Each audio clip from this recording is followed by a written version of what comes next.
അടുത്ത് വരുന്ന ഒട്ടുമിക്ക പേഷ്യൻസും പറയുന്ന ഒരു കാര്യമാണ്, അവർ വളരെ കുറച്ചേ ഭക്ഷണം കഴിക്കുന്നുള്ളൂ, എന്നാലും പെട്ടെന്ന് തടിക്കുന്നുണ്ട്.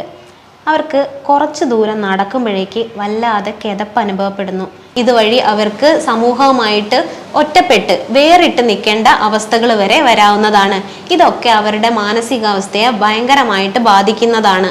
കൃത്യമായിട്ടുള്ള ആഹാര രീതിയും ചിട്ടയായിട്ടുള്ളൊരു ഭക്ഷണക്രമവും കൊണ്ട്, കൃത്യമായിട്ടുള്ള ഉറക്കവും കൊണ്ട് നമുക്ക് ഒബിസിറ്റി, അതായത് നമ്മുടെ അമിതവണ്ണത്തെ നിയന്ത്രിക്കാവുന്നതാണ്. ഹായ്, ഞാൻ ഡോക്ടർ അംബ്ലി, Q1 ഹെൽത്ത് കെയറിലെ ലൈഫ് സ്റ്റൈൽ ഫിസിഷ്യനാണ്. നമ്മുടെ അടുത്ത് വരുന്ന ഒട്ടുമിക്ക പേഷ്യൻസും പറയുന്ന ഒരു കാര്യമാണ്, അവർ വളരെ കുറച്ചേ ഭക്ഷണം കഴിക്കുന്നുള്ളൂ, എന്നാലും പെട്ടെന്ന് തടിക്കുന്നുണ്ട്. അവർക്ക് കുറച്ച് ദൂരം നടക്കുമ്പോഴേക്ക് വല്ലാതെ കിതപ്പ് അനുഭവപ്പെടുന്നു, ശ്വാസം മുട്ടൽ അനുഭവപ്പെടുന്നു, അധിക നേരം നിൽക്കാൻ വയ്യ. ഇതൊക്കെ നിങ്ങൾക്ക് ഒരുപക്ഷെ ഒബീസിറ്റി, അതായത് അമിതവണ്ണം കൊണ്ടുവരാവുന്ന പ്രശ്നങ്ങളാണ്. എന്താണ് ഒബിസിറ്റി, അമിതവണ്ണം, അതെങ്ങനെയൊക്കെ വരാം, ആരിലൊക്കെ വരാം, എങ്ങനെ നമുക്കിത് കൺട്രോൾ ചെയ്യാമെന്ന് നമുക്ക് നോക്കാം. ഒബിസിറ്റി അഥവാ അമിതവണ്ണം നമ്മൾ വെറും വെയിറ്റ് വെച്ച് മാത്രമല്ല നമ്മൾ കാൽക്കുലേറ്റ് ചെയ്യുന്നത്.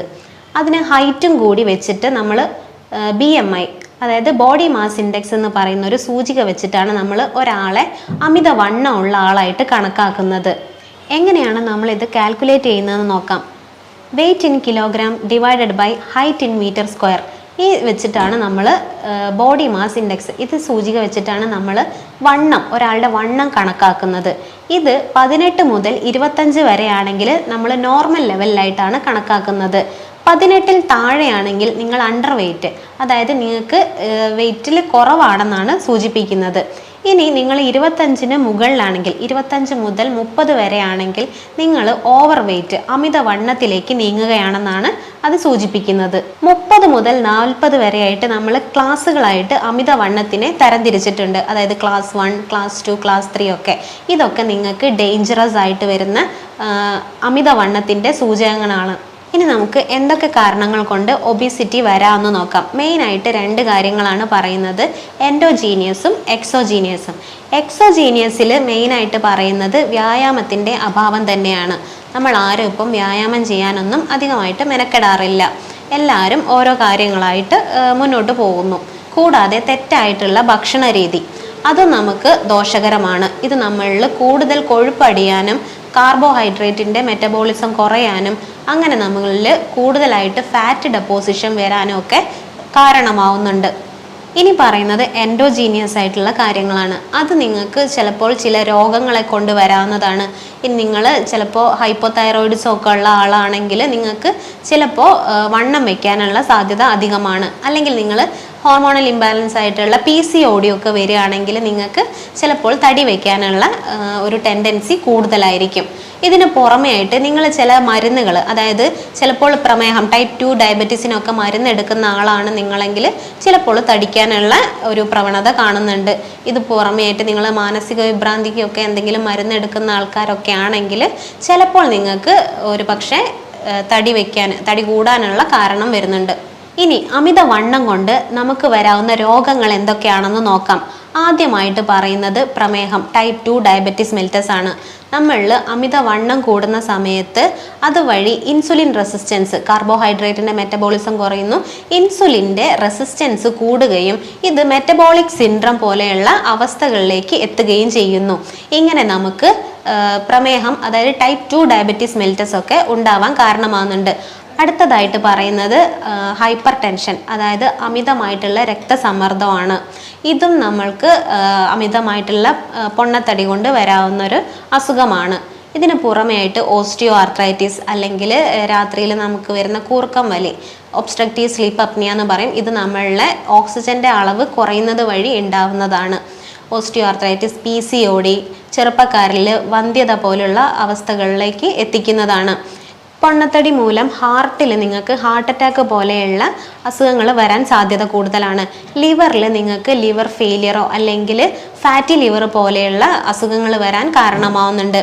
കിഡ്നിയിലും നിങ്ങൾക്ക് ഇതേപോലെ തന്നെ കിഡ്നി ഫങ്ഷൻസിനൊക്കെ വ്യതിയാനങ്ങൾ വരാനും കിഡ്നി ഫെയിലിയർ വരാനുള്ള സാധ്യതയും അധികമാണ്. നേരത്തെ പറഞ്ഞതുപോലെ നിങ്ങൾ എന്തെങ്കിലും മരുന്ന് കഴിക്കുന്നവരാണെങ്കിൽ, അതായത് സ്ഥിരമായിട്ട് സ്റ്റിറോയിഡൽ അല്ലെങ്കിൽ ഹോർമോണൽ പിൽസ് ഒക്കെ എടുക്കുന്ന ആളാണെങ്കിൽ നിങ്ങൾക്ക് അമിതമായിട്ട് വണ്ണം വയ്ക്കാനുള്ള സാധ്യത കൂടുതലാണ്. അതുമൂലം പൊണ്ണത്തടി വയ്ക്കാനുള്ള സാധ്യതയും അധികമാണ്. ഒരിക്കലും നമ്മൾ തടിയുള്ളവരെ കളിയാക്കാനോ മറ്റുള്ളവരുടെ മുന്നിൽ വെച്ച് പരിഹസിക്കാനോ പാടില്ല. ഒരിക്കലും നമ്മൾ പൊണ്ണത്തടിയുള്ളവരെ കളിയാക്കാനോ അല്ലെങ്കിൽ പരിഹസിക്കാനോ പാടില്ല. നമ്മുടെ സ്കൂൾ ലൈഫ് മുതൽ ഇത് നമ്മൾ കേട്ട് വരുന്നതാണ്. അതായത് സഹപാഠികളിൽ നിന്നോ അധ്യാപകരിൽ നിന്നോ അല്ലെങ്കിൽ നാട്ടുകാരിൽ നിന്നോ മറ്റ് ബന്ധുമിത്രാദികളിൽ നിന്നോ ഒക്കെയുള്ള ഈ കളിയാക്കലുകൾ അല്ലെങ്കിൽ പരിഹാസപ്പെടുത്തലുകൾ ഒരു പക്ഷേ അവരെ മാനസികമായിട്ട് ഡിപ്രഷനിലേക്ക് നയിച്ചേക്കാം. ഇതുവഴി അവർക്ക് സമൂഹവുമായിട്ട് ഒറ്റപ്പെട്ട് വേറിട്ട് നിൽക്കേണ്ട അവസ്ഥകൾ വരെ വരാവുന്നതാണ്.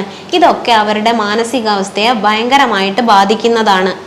അമിതവണ്ണം ഉള്ളവരിൽ സെക്ഷൽ ലൈഫ് പോലും കാര്യമായിട്ട് സാറ്റിസ്ഫൈ ചെയ്യാൻ പറ്റാത്ത അവസ്ഥയിലേക്ക് എത്തുകയും ഇതും അവരെ കടുത്ത മാനസിക സമ്മർദ്ദത്തിലേക്ക് എത്തിക്കുകയും ചെയ്യുന്നു. ഇനി നമുക്ക് എന്തൊക്കെ ചെയ്തുകൊണ്ട് നമ്മുടെ ഒബിസിറ്റി അമിതവണ്ണം കുറയ്ക്കാമെന്ന് നോക്കാം.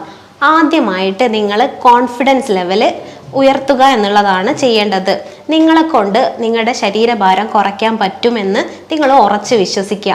പിന്നെ നിങ്ങൾ ഒരു ഗോൾ സെറ്റ് ചെയ്യാതിരിക്കുക. അതായത് 2 ആഴ്ച കൊണ്ട് ഞാൻ ഇത്ര കുറയ്ക്കും, 3 ആഴ്ച കൊണ്ട് ഞാൻ ഇത്ര കുറയ്ക്കുമെന്നുള്ള ഗോളുകളൊന്നും സെറ്റ് ചെയ്യാതിരിക്കുക. നിങ്ങളുടെ ശരീരഭാരം നിങ്ങൾക്ക് 8 മുതൽ 10% വരെ കുറയ്ക്കാൻ പറ്റുമെന്ന് നിങ്ങൾ വിശ്വസിക്കുക. അതിനനുസരിച്ചിട്ടുള്ള കാര്യങ്ങൾ, അത് വ്യായാമമായിക്കോട്ടെ, ആഹാരശീലങ്ങളായിക്കോട്ടെ, ഉറക്കം, ഇതൊക്കെ നിങ്ങൾക്ക് ഫോളോ ചെയ്താൽ നിങ്ങളുടെ ശരീരഭാരം നിങ്ങൾക്ക് തന്നെ കുറച്ച് കൊണ്ടുവരാവുന്നതാണ്. ഭക്ഷണത്തിലൂടെ നിങ്ങൾക്ക് എങ്ങനെയൊക്കെ ഒബിസിറ്റിയെ നിയന്ത്രിക്കാമെന്ന് നോക്കാം. ആദ്യമായിട്ട് നിങ്ങൾ കൊഴുപ്പടങ്ങിയിട്ടുള്ള ഭക്ഷണ സാധനങ്ങൾ, അതായത് junk food, fried food, grilled ഫുഡൊക്കെ നിങ്ങൾ പരമാവധി ഒഴിവാക്കാൻ ശ്രമിക്കുക. ബേക്കറികളിൽ നിന്ന് കിട്ടുന്ന മധുര പലഹാരങ്ങൾ, അതായത് പ്രോസസ്ഡ് ഫുഡ് ആയിക്കോട്ടെ, ടിൻഡ് ഫുഡ് ആയിക്കോട്ടെ, എല്ലാം നിങ്ങൾ പരമാവധി കുറയ്ക്കാൻ ശ്രമിക്കേണ്ടതാണ്. ഇപ്പോൾ കിട്ടുന്ന ഒട്ടുമിക്ക ബേക്കറി പലഹാരങ്ങളിലും ഹൈ ഫ്രക്ടോസ് കോൺ സിറപ്പുകളാണ് ഉപയോഗിക്കുന്നത്. ഇത് നിങ്ങൾ പരമാവധി ഉപേക്ഷിക്കേണ്ടതാണ്. കൂടാതെ നിങ്ങൾ റെഡ് മീറ്റുകൾ ഉപയോഗിക്കുന്ന ആളാണെങ്കിൽ, അതായത് ബീഫ്, പോർക്ക്, മട്ടൻ, താറാവ് തുടങ്ങിയൊക്കെ ഉപയോഗിക്കുന്ന ആൾക്കാരാണെങ്കിൽ നിങ്ങളത് പരമാവധി കുറയ്ക്കുക. ഭക്ഷണങ്ങളിൽ നിങ്ങൾ മീൻ വറുത്തത് അല്ലെങ്കിൽ ചിക്കൻ വറുത്തതൊക്കെ വറുത്തതായിട്ട് കൂടുതൽ കഴിക്കുന്ന ആൾക്കാരാണെങ്കിൽ അത് നിങ്ങളൊന്ന് പരമാവധി കുറയ്ക്കാൻ ശ്രമിക്കേണ്ടതാണ്. എണ്ണയിൽ വറുത്തതും പൊരിച്ചതുമായിട്ടുള്ള ഭക്ഷണ സാധനങ്ങൾ പരമാവധി കുറയ്ക്കുക. വീട്ടിലുണ്ടാക്കുന്ന മധുര പലഹാരങ്ങൾ അതും പരമാവധി നിങ്ങൾ ഒഴിവാക്കാൻ ശ്രമിക്കേണ്ടതാണ്. കൂടാതെ നിങ്ങൾ പാലുൽപ്പന്നങ്ങളൊക്കെ അമിതമായിട്ട് എടുക്കുന്ന ആൾക്കാരാണെങ്കിൽ അതിൻ്റെ അളവൊക്കെ ഒന്ന് കുറച്ച് കൊണ്ടുവരേണ്ടതാണ്. ഇനി നിങ്ങൾക്ക് എന്തൊക്കെ ഭക്ഷണത്തിൽ ഉൾപ്പെടുത്താമെന്ന് നോക്കാം. നിങ്ങൾ വെള്ള അരി അധികമായിട്ട് കഴിക്കുന്ന ആൾക്കാരാണെങ്കിൽ അതിൻ്റെ അളവ് ഒന്ന് കുറയ്ക്കേണ്ടതാണ്. നിങ്ങൾ 1 ബൗൾ അല്ലെങ്കിൽ 2 ബൗളൊക്കെ എടുക്കുന്ന ആൾക്കാരാണെങ്കിൽ നിങ്ങൾ ആ ബൗളിൻ്റെ 1/3 അരി എടുക്കുകയും ബാക്കി ഭാഗങ്ങൾ നിങ്ങൾ പച്ചക്കറികൾ കൊണ്ടോ അല്ലെങ്കിൽ ഇലക്കറികൾ കൊണ്ടോ നിറയ്ക്കേണ്ടതാണ്. കൂടാതെ നിങ്ങൾ സാലഡ്സുകൾ അധികമായിട്ട് ഉൾപ്പെടുത്താൻ ശ്രമിക്കേണ്ടതാണ്. അതായത് ബീട്രൂട്ട്, ക്യാരറ്റ്, സാലഡ് വെള്ളരിയൊക്കെ പോലെയുള്ളത് കൂടുതലായിട്ട് ഉൾപ്പെടുത്താൻ ശ്രമിക്കേണ്ടതാണ്. കൂടാതെ ഗോതമ്പിൻ്റെയോ അല്ലെങ്കിൽ റാഗി പോലുള്ളവയൊക്കെ ഉൾപ്പെടുത്താനായിട്ട് ശ്രമിക്കേണ്ടതാണ്.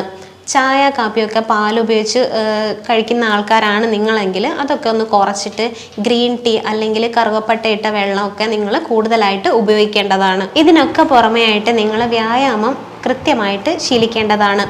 ഡെയിലി നിങ്ങൾ വ്യായാമം ചെയ്യുന്നത് വളരെയധികം നല്ലതാണ്. ആഴ്ചയിൽ 5 ദിവസമെങ്കിലും നിങ്ങൾ വ്യായാമം ചെയ്യാൻ ശീലിക്കേണ്ടതാണ്.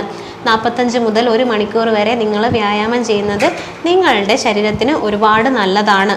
ഡെയിലി നിങ്ങൾക്ക് ചെയ്യാൻ പറ്റുന്നത് അത് വാക്കിംഗ് ആവാം, ജോഗിങ് ആവാം, സൈക്ലിംഗ് ആവാം, അല്ലെങ്കിൽ സ്വിമ്മിങ് പോലെയുള്ള എയറോബിക് എക്സസൈസുകൾ നിങ്ങൾക്ക് ശീലിക്കാവുന്നതാണ്.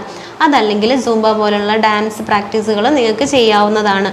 ഇങ്ങനെയൊക്കെ നമുക്ക് ഒബിസിറ്റിയെ ഒരു പരിധി വരെ നമുക്ക് കൺട്രോൾ ചെയ്യാൻ സാധിക്കുന്നതാണ്.